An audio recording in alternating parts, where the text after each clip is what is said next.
Clip number 1518۔ اس clip میں آپ قرآن پاک کی سورہ زاریات کی آیت نمبر 21 سے 24 تک کی تلاوت، ترجمہ اور تفسیر قرآن صراط الجنان سماعت فرمائیں گے۔ بسم اللہ الرحمن الرحیم۔ ترجمہ، اللہ کے نام سے شروع جو نہایت مہربان رحمت والا ہے۔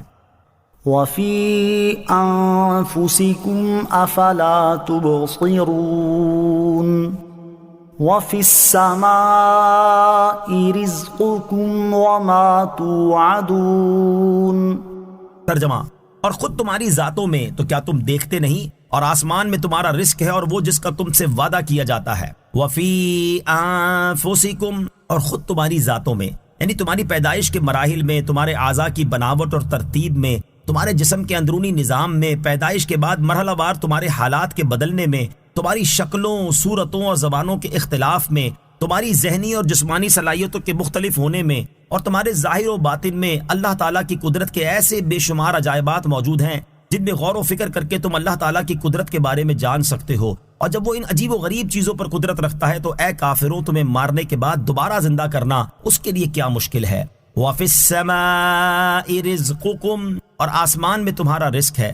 ارشاد فرمائے کہ آسمان میں تمہارا رزق ہے کہ اسی طرف سے بارش نازل کر کے زمین کو پیداوار سے مالا مال کیا جاتا ہے، اور آخرت کا وہ ثواب و عذاب بھی آسمان میں لکھا ہوا ہے جس کا تم سے دنیا میں وعدہ کیا جاتا ہے۔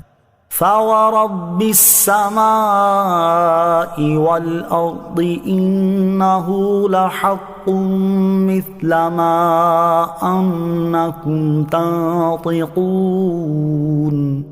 ترجمہ، تو آسمان اور زمین کے رب کی قسم، بے شک یہ حق ہے ویسی ہی زبان میں جو تم بولتے ہو۔ فَوَرَبِّ السَّمَاءِ وَالْأَرْضِ، تو آسمان اور زمین کے رب کی قسم۔ اس آیت کی ایک تفسیر یہ ہے کہ آسمان اور زمین کے رب کی قسم، بے شک یہ قرآن حق ہے اور اللہ تعالیٰ کی طرف سے نازل ہونے والے فرشتے نے اسے اسی زبان میں بیان کیا ہے جو تم بولتے ہو۔ دوسری تفسیر یہ ہے کہ اے لوگو، آسمان اور زمین کے رب کی قسم، میں نے تم سے جو بات کہی کہ تمہارا رزق آسمان میں ہے، یہ ویسے ہی حق ہے جیسے تمہارے نزدیک وہ بات حق ہے جو تم قسم کھا کر کہتے ہو۔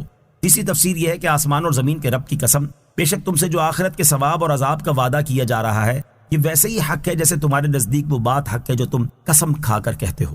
هل أتاك حديث ضيف إبراهيم المكرمين۔ ترجمہ، اے حبیب، کیا تمہارے پاس ابراہیم کے معزز مہمانوں کی خبر آئی؟ حل اتاکا، اے محبوب، کیا تمہارے پاس آئی؟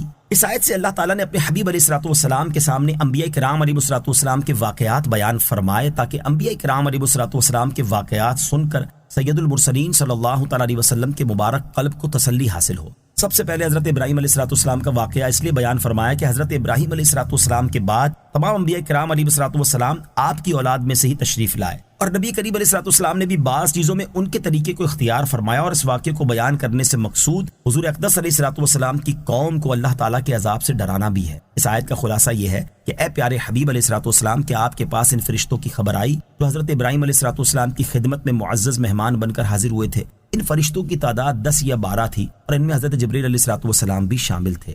نوٹ یاد رہے کہ یہ واقعہ پارہ نمبر 14 کے رکوع نمبر 3 اور 4 میں بھی گزر